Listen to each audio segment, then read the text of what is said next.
Hello बच्चों, welcome you all again to your physics channel physics I am your physics teacher Hemant Chaudhary. आज हम लोग पढ़ने जा रहे हैं करंट इलेक्ट्रिसिटी का लेक्चर नंबर 6। यहाँ पे हम लोग आज कवर करेंगे रेजिस्टेंस एंड रेजिस्टिविटी का जो वैल्यू होते हैं वो टेम्परेचर के हिसाब से कैसे चेंज होंगे। तो मैंने यहाँ पे लिख के दिया है effect of temperature on resistance and resistivity. मतलब क्या है, वेरिएशन मतलब change in the resistance and resistivity with temperature कैसे होंगे, कौन से फॉर्मूला वो ऑबे करते हैं वो देखना है, और कुछ हम लोग न्यूमेरिकल करेंगे। तो यहाँ पे जो आप लोग नोट दूंगा मैं, ये सब जो है नीट जेडब्ल्यू है, बोर्ड के लिए सबके लिए इंपॉर्टेंट है। अच्छे से आप लोग देख लीजिए यहाँ पे क्या दिया है।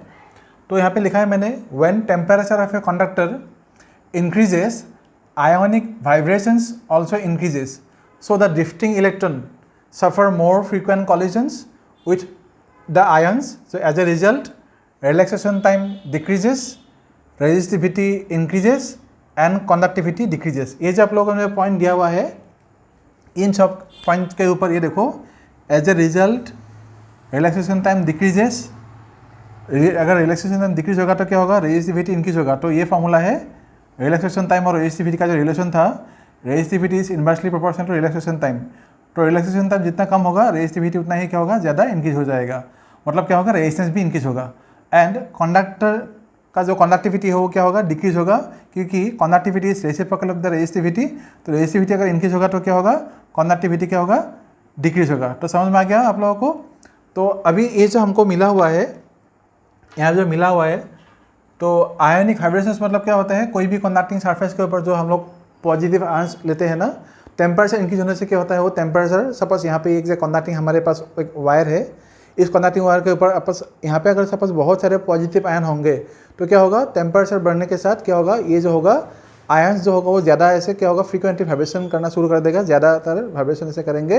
और वाइब्रेशन करने टाइम यहाँ से सपोज इलेक्ट्रिक फील्ड का सपोज डायरेक्शन यहाँ से यहाँ तक है, अगर इलेक्ट्रिक फील्ड का डायरेक्शन यहाँ से यहाँ तक होगा, आप लोग के उस तरह से अगर हम लोग देखेंगे इसको, तो क्या होगा, इलेक्ट्रॉन जो ड्रिफ्ट करेंगे यहाँ से यहाँ तक इलेक्ट्रिक फील्ड के अपोजिट में। तो क्या होगा, यहाँ पे अगर फ्रीक्वेंटली आयंस ऐसे वाइब्रेट करते रहेंगे तो क्या होगा, इलेक्ट्रॉन्स जब ऐसे मूव करते रहेंगे तो आयंस के साथ वो क्या होगा, ज़्यादा फ्रीक्वेंट कॉलिजन में वो आ जाएगा।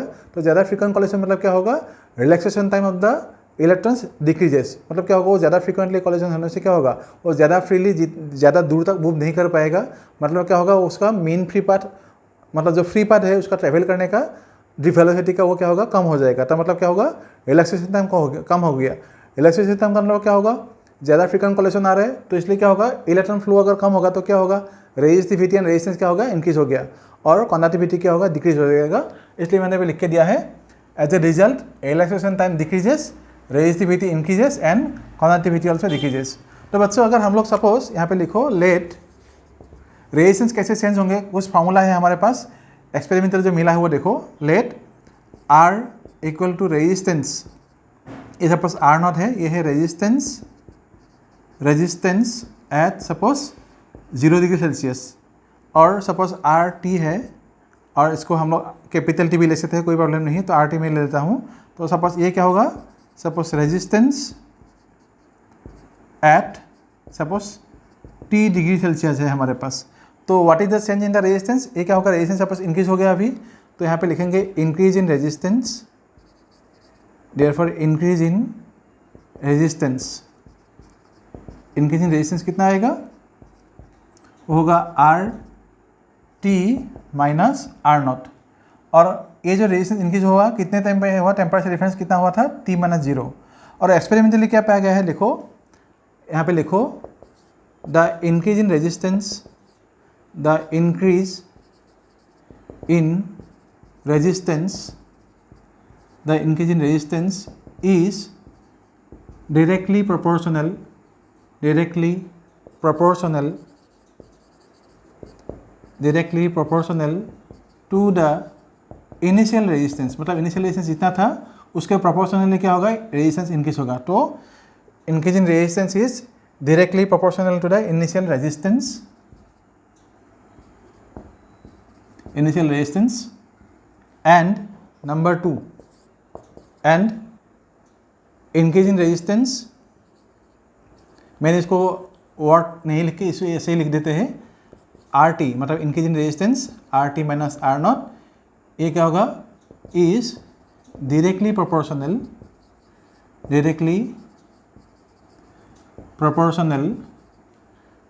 टू चेंज इन टेम्परेचर, मतलब difference of temperature, change in temperature,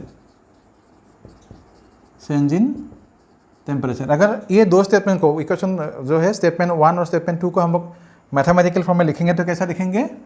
therefore R T minus R naught is directly proportional to the initial resistance and R T minus R naught is directly proportional to change in temperature, मतलब T naught ऐसे लिख देते हैं। Suppose कभी कभी हम लोग जो टी नॉट माइनस जीरो है इसको हम लोग ऐसे भी लिख सकते हैं, T minus zero equal to suppose delta T हो गया, ठीक है। तो अभी इन दोनों को अगर हम लोग एक साथ लिखेंगे, कॉम्बाइन करके लिखेंगे तो क्या मिलेंगे हम लोग को? R T minus R naught is proportional to R naught, यहाँ पे आएगा टी माइनस जीरो, और नहीं तो आप लोग T1 T2 भी ले सकते हैं, आप लोगों का मर्जी। तो मैंने यहाँ पे जीरो लिख दिया था बिगिनिंग में, तो इसलिए जीरो लिख दिया है यहाँ पे। तो यहाँ पे अभी क्या होगा? आर टी आएगा माइनस आर नॉट। अगर प्रोपोर्शनल सिंबल को हम लोग हटा देंगे तो क्या आएगा, रिमूव करेंगे तो क्या आएगा? एक प्रोपोर्शनल कांस्टेंट आएगा, उसका नाम है अल्फा, ये है आर नॉट, ये है टी माइनस जीरो। तो अभी क्या होगा?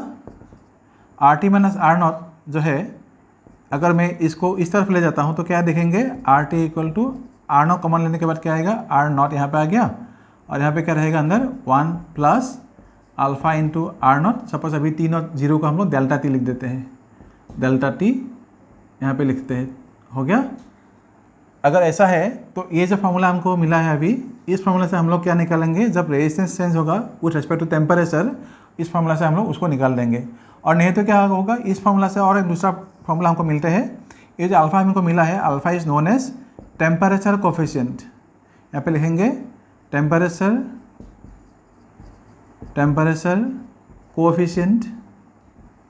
Coefficient of resistance, temperature coefficient of resistance. मतलब क्या होगा? अल्फा डिटरमाइन करके हम लोग देंगे, और अल्फा को देख के हम लोग पता चलेंगे रेजिस्टेंस कोई भी मेटल हो या इंसुलेटर हो, सेमीकंडक्टर हो, तो वहाँ पे जो है टेम्परेचर इंक्रीज होगा या डिक्रीज होगा, रेजिस्टेंस इंक्रीज होगा या डिक्रीज होगा विथ रिस्पेक्ट टू टेम्परेचर, वो हमको ये अल्फा जो है अल्फा बताएगा। तो कैसे बताएंगे मैं अभी लिख के दे रहा हूँ आप लोगों को। अभी अल्फा का मतलब यहाँ पे क्या होगा? इस फॉर्मूला से अगर देखेंगे तो क्या आएगा? अल्फा यहाँ पे अगर रहेंगे तो क्या आएगा? R T minus R nought by R not, और इसको सपोज हम लोग अभी लिख देते हैं डेल्टा टी। इसी एक्सप्रेशन सपोज हम लोग देते हैं डेल्टा टी। तो इसमें से अगर हम लोग देखेंगे ये डेल्टा टी मतलब क्या होगा? जो डेल्टा टी है ये रेजिस्टेंस का जो है यूनिट वो कैंसिल हो जाएगा, तो डेल्टा टी का जो यूनिट होगा क्या होगा? एसआई यूनिट होगा केल्विन। तो वो एसआई यूनिट क्या लिखेंगे? टेम्परेचर कोफिशिएंट का एसआई यूनिट ऑफ अल्फा, मतलब टेम्परेचर कोफिशिएंट ऑफ रेजिस्टेंस का क्या होगा? केल्विन टू द पावर -1 होगा, ठीक है। तो बच्चों अब ये जो है आप लोग पॉज करके लिखिए। मैं अभी रेजिस्टिविटी के जो है उसका कैसे चेंज हो रहा है उसी फॉर्मूला से उसको दिखा देता हूँ, और अल्फा के बारे में कुछ हम लोग इंपॉर्टेंट बात आप लोगों को बोलेंगे, इसको आप लोग पॉज करके लिखिए अच्छे से।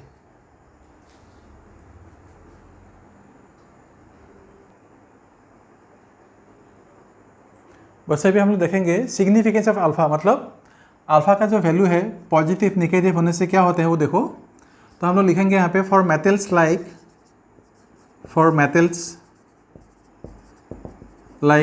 Silver, copper,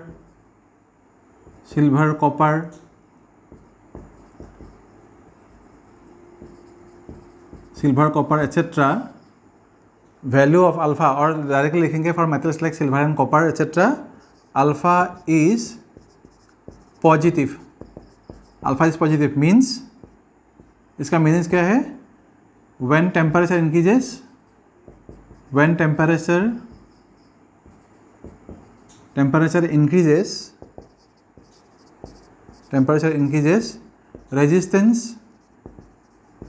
resistance in silver, मैं ये सिम्बॉलिक लिख देता हूँ, रेजिस्टेंस इन सिल्वर और कॉपर ऑल्सो इंक्रीजेस। तो रेजिस्टेंस अगर इंक्रीज होता है उस टेम्परेचर तो बोलेंगे alpha is positive. Also increases, resistance in silver and copper also increases. हो गया। अभी दूसरा पॉइंट लिखो, फॉर एलॉयज, फॉर सिलिकॉन, ऐसे लिखो for semiconductor and insulators, for semiconductors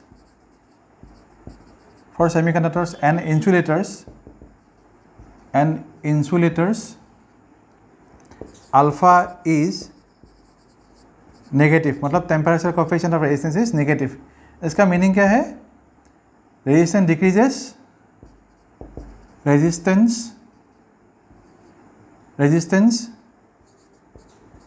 decreases with increase in temperature, increase in temperature।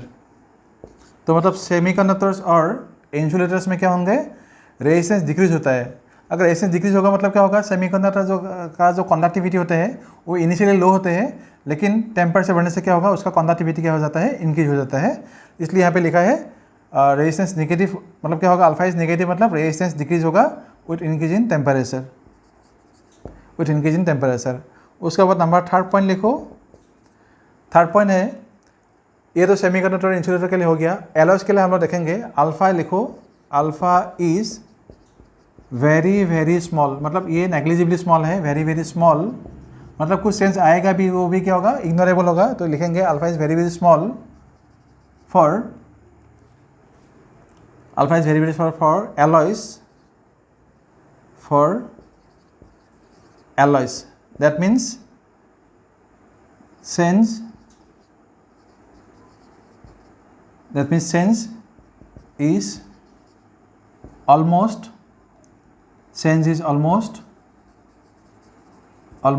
negligible।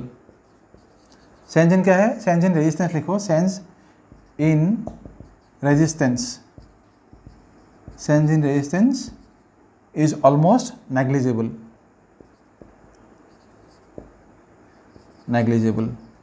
तो इसको आप लोग पॉज करके लिखे। मैं और रेजिस्टिविटी के बारे में बोल रहा हूँ आप लोगों को। तो रेजिस्टिविटी जो है बच्चों, रेजिस्टिविटी क्या है? रेजिस्टिविटी का भी चेंज होते हैं टेम्परेचर के साथ, वो हम लोग लिखेंगे ऐसे। रेजिस्टेंस और रेजिस्टिविटी का फॉर्मूला लगभग सेम ही है।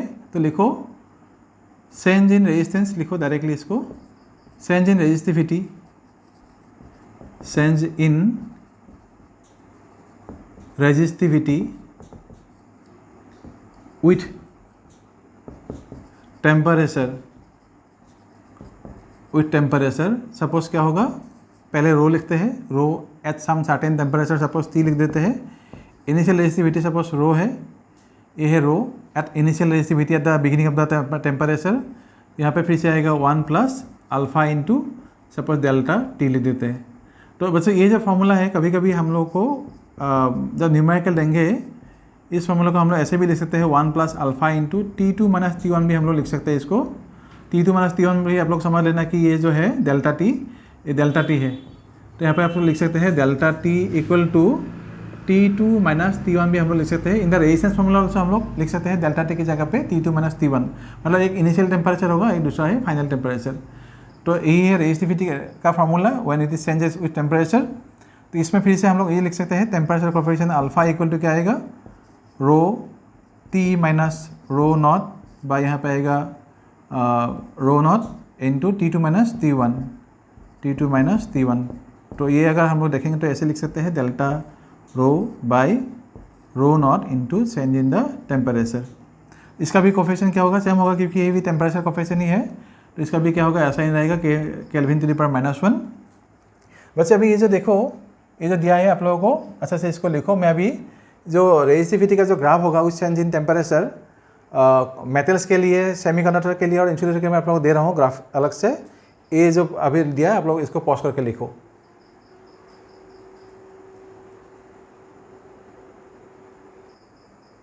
बच्चे आप लोगों को अगर यहाँ पे कन्फ्यूजन होता है, यहाँ पे जैसे देखो मैंने यहाँ पे T2 माइनस T1 लिख दिया, यहाँ पे रो T माइनस रो नॉट लिख दिया। अगर आप लोग कन्फ्यूजन होता है तो इसको आप लोग T कर सकते हो। यहाँ पे जो स्मॉल T है इसमें आप लोग T जो है इसको T लिख सकते हो ऐसे, और यहाँ पे आप लोग T0 भी लिख सकते हो, यहाँ पे T0 भी लिख सकते हो। प्रॉब्लम कुछ नहीं है, सिर्फ T नॉट जो होगा ये देगा आप लोग को इनिशियल टेम्परेचर, और ये आप लोगों को देगा फाइनल टेम्परेचर जो इंक्रीज होने के बाद हमको मिलेंगे। तो यहाँ पे भी आप लोग ऐसे ही कर सकते हो, T माइनस यहाँ पे आप लोग T नॉट लिख सकते हो। ये चीज़ समझने की बात है, कौन सा क्या दे रहा है, ये T माइनस यहाँ पे आएगा T नॉट। तो T नॉट मतलब हमेशा याद रखना कि ये बिगिनिंग का टेम्परेचर होगा और T जो होगा ये फाइनल टेम्परेचर होगा। तो इसको आप लोग पॉज करके लिखिए, मैं अभी जो है इसका ग्राफ दे रहा हूँ कुछ।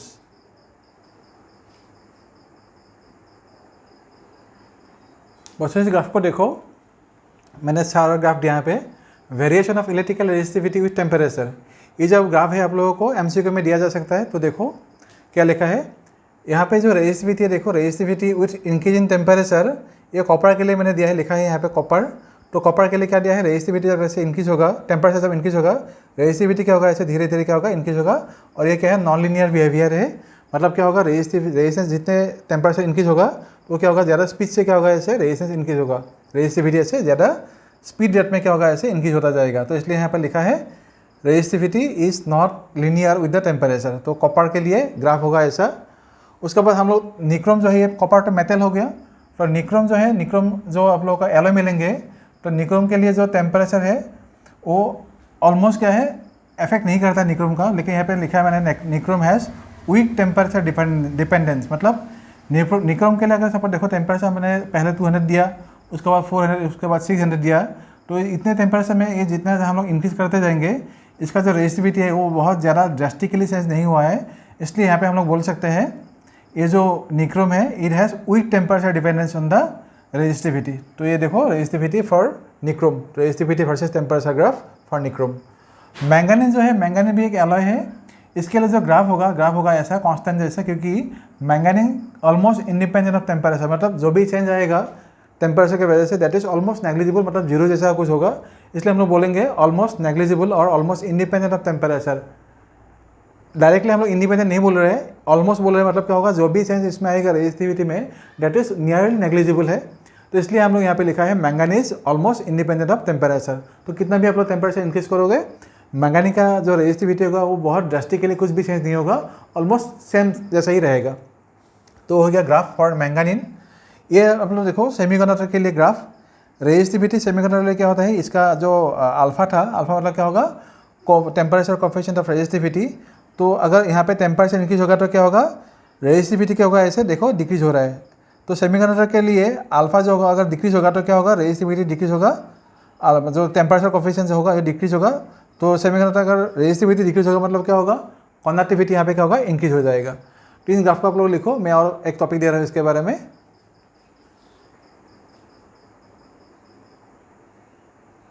बच्चे भी इन दोनों पॉइंट को देखो। सेमीकंडक्टर्स में क्या होते हैं, इन सेमीकंडक्टर लाइक कार्बन, सिलिकॉन और germanium etcetera, number density of free electron increases exponentially and relaxation time decreases with temperature, but increase in the number density, मतलब इनकी ये जो है एम है मतलब है नंबर डेंसिटी। नंबर डेंसिटी मतलब क्या है, चार्ज कैरियर।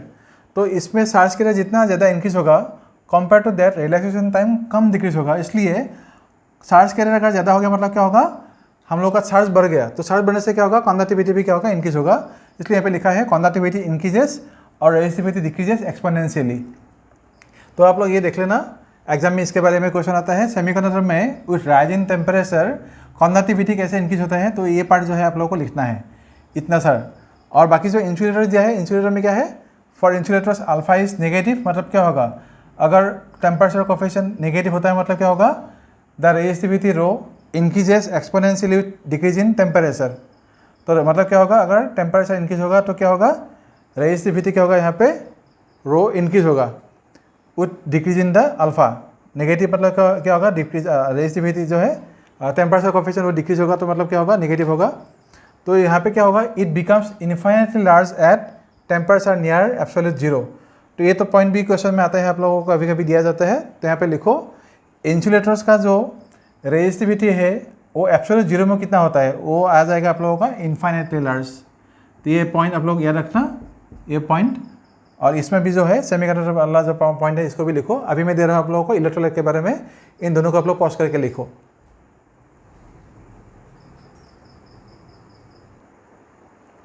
बच्चे इस पॉइंट को देखो, इलेक्ट्रोलाइट के लिए रेजिस्टिविटी कैसे चेंज होंगे विथ चेंज इन टेम्परेचर।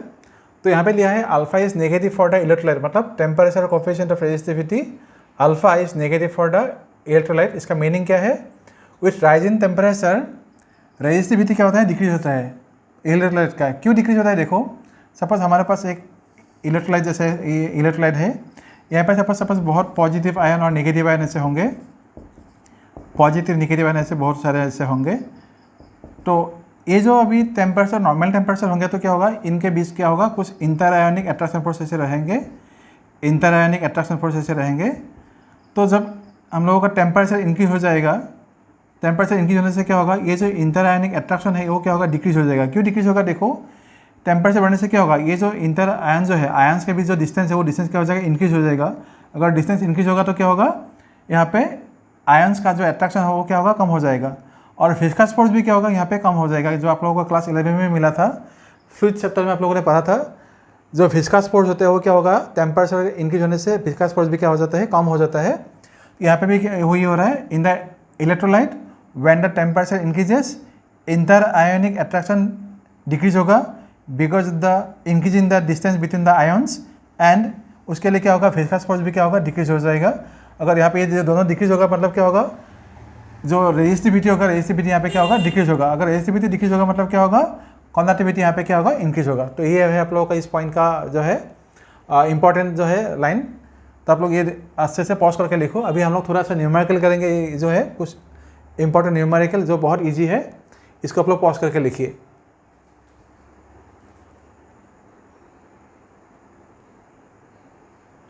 बच्चों इस क्वेश्चन को देखो, एक बहुत बढ़िया क्वेश्चन दिया है। Resistivity of the material of a conductor of uniform cross section varies along its length as rho equal to rho naught inside bracket 1 plus alpha x. Find its resistance if its length is L and area of cross section is A। मतलब already हम लोग को ये बोला गया था, ये uniform cross section का एक वायर है, तो यहाँ से लेकर यहाँ तक एवरीवेयर क्या होगा, एरिया ऑफ क्रॉस सेक्शन सब में सेम है एवरी पॉइंट पे। और इनिशियल लेंथ जो था इसका, यहाँ से लेके यहाँ तक जो लेंथ है वो है L। तो इसका जो रेजिस्टेंस का जो रेजिस्टिविटी का जो एक्सप्रेशन दिया हुआ है वो दिया है हम लोग को ऐसे। तो इसका भी हमको रेजिस्टेंस चाहिए, तो रेजिस्टिविटी ऑलरेडी दिया हुआ है। इस टाइप के कंडीशन में हम लोग क्या करेंगे, ये जो रेजिस्टिविटी दिया हुआ है तो ये पूरा वायर में से यहाँ से लेके यहाँ तक क्या बोला है, यहाँ पे जो है वेरीज, रेजिस्टिविटी बोला है ना, यहाँ पे resistivity varies along its length. मतलब यहाँ से लेके 0 से लेके जब L तक हम लोग जाएंगे उसका जो है रेजिस्टिविटी चेंज हो रहा है। अगर चेंज हो रहा है तो यहाँ से लेके यहाँ तक रेजिस्टेंस भी चेंज होगा। अगर रेजिस्टिविटी चेंज हो रहा है तो रेजिस्टेंस भी तो चेंज होगा ना। तो इसलिए रेजिस्टिविटी का एक्सप्रेशन ऑलरेडी हमको दिया है, रेजिस्टेंस कितना चेंज होगा वो हमको अभी चाहिए। तो अभी इसलिए हम लोग क्या करेंगे, यहाँ से लेके यहाँ तक जितना भी रेजिस्टिविटी चेंज होगा, क्योंकि यहाँ पे area of cross section same है, इसलिए यहाँ पे क्या होगा, रेजिस्टिविटी चेंज होगा तो रेजिस्टेंस भी सेम होगा। तो इसलिए हम लोग यहाँ में से कोई एक स्लाइस ले लेंगे। उस स्लाइस का सपोज जो लेंथ है यहाँ से लेके यहाँ तक, जिसको हम लोग थिकनेस भी बोल सकते हैं, ये सपोज dx है, और ये जो एंड है ये इनिशियल बिगिनिंग में से सपोज यहाँ से एक सपोज ओरिजिन है, यहाँ से लेके यहाँ तक सपोज डिस्टेंस है x। इस स्लाइस का जो डिस्टेंस है वो x from the origin, suppose इसको समझ लो। तो इसमें लिखा है यहाँ पे resistance of the material of conductor of length dx, मतलब इस पार्ट का जो है resistance at a distance of x from the one end is suppose dr equal to क्या आएगा, रो dx बाई a। मतलब जो हमारे पास स्टैंडर्ड फॉर्मूला था वो क्या था, R equal to rho into L by A था ना। तो यहाँ पे L के जगह पे हम लोगों ने क्या लिया है, ये जो dx वाला पार्ट है उसका लेंथ हम लोगों ने लिया है dx, और एरिया जो यहाँ पे है, एरिया ऑलरेडी a है। अभी जो रो दिया था हम लोगों को, क्योंकि हम लोगों ने यहाँ पे छोटा सा पार्ट लिया हुआ है, इसका रेजिस्टेंस भी स्मॉल होगा, इसलिए यहाँ पे dr लिखा हुआ है। और यहाँ पे आएगा रो dx बाई ए, और dr इक्वल टू क्या आएगा, रो का जो एक्सप्रेशन था वो रो नॉट 1 प्लस अल्फा एक्स, यहाँ पे पुट कर दो, ये आ गया। अभी इसी एक्सप्रेशन का अगर हमको पूरा मटेरियल का रेजिस्टेंस चाहिए, ये रेजिस्टेंस सिर्फ इतने पार्ट के लिए है, ये जो dx वाला पार्ट है सिर्फ इतने से पार्ट के लिए है रेजिस्टेंस है। पूरा पार्ट अगर यहाँ से मुझे यहाँ तक चाहिए तो इसको हम लोग क्या करेंगे, इस एक्सप्रेशन को हम लोग इंटीग्रेट करेंगे। इंटीग्रेट करने के हमको जो लिमिट होगा क्या होगा, 0 से L तक इसका लिमिट जो है उसको लेना है। तो हम लोग यहाँ पे लेंगे resistance of the material of the conductor, मतलब पूरा वायर के लिए जो है रेजिस्टेंस वो कितना आएगा, देखो रेजिस्टेंस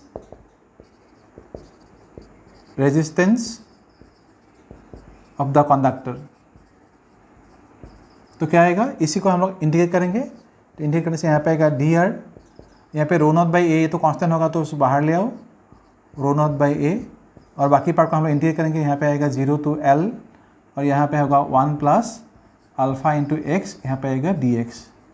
ठीक है, अभी इसी को अगर हम लोग यहाँ पे लिखेंगे, इसको यहाँ पे लिखेंगे तो क्या आएगा, integration of dr will be r, rho naught by A पहले से यहाँ पे है, और ये जो 1 है इसको इंटीग्रेट करने से क्या आएगा, इस पार्ट पे इंटीग्रेशन आएगा, यहाँ पे इंटीग्रेशन ऑफ, इसको मैं थोड़ा सा इलाबोरेटली कर देता हूँ, यहाँ पे dx आएगा, यहाँ पे आएगा 0 टू L, प्लस इस पार्ट में क्या आएगा, अल्फा है, इंटीग्रेशन यहाँ पे आएगा x dx, यहाँ पे 0 टू L आएगा। तो अभी ये पार्ट में क्या आएगा, r ये है रो नॉट बाई ए। इस पार्ट में इंटीग्रेट करने से क्या आएगा, dx मतलब क्या आएगा, x आएगा, यहाँ पे आप लोगों का l एंड 0 प्लस यहाँ पे क्या आएगा अल्फ़ा, ये पार्ट आ जाएगा x स्क्वायर बाई 2, यहाँ पे आएगा l और यहाँ पे आएगा 0, ये आएगा 0। तो फाइनली क्या मिलेंगे हम लोगों को, रेजिस्टेंस R इक्वल टू हो गया रो नॉट बाई ए, और ये पार्ट क्या आएगा, यहाँ पे आएगा l माइनस 0 मतलब आएगा l प्लस यहाँ पे आएगा अल्फ़ा, और ये पार्ट भी क्या होगा l स्क्वायर बाई 2 आ जाएगा, l स्क्वायर बाई 2। तो यही है आप लोगों को फाइनल आंसर इस क्वेश्चन के लिए। इसको पॉज करके लिखो, बहुत बढ़िया क्वेश्चन था, इसको आप लोग अच्छे से प्रैक्टिस कीजिएगा। मैं और एक दो क्वेश्चन दे रहा हूँ।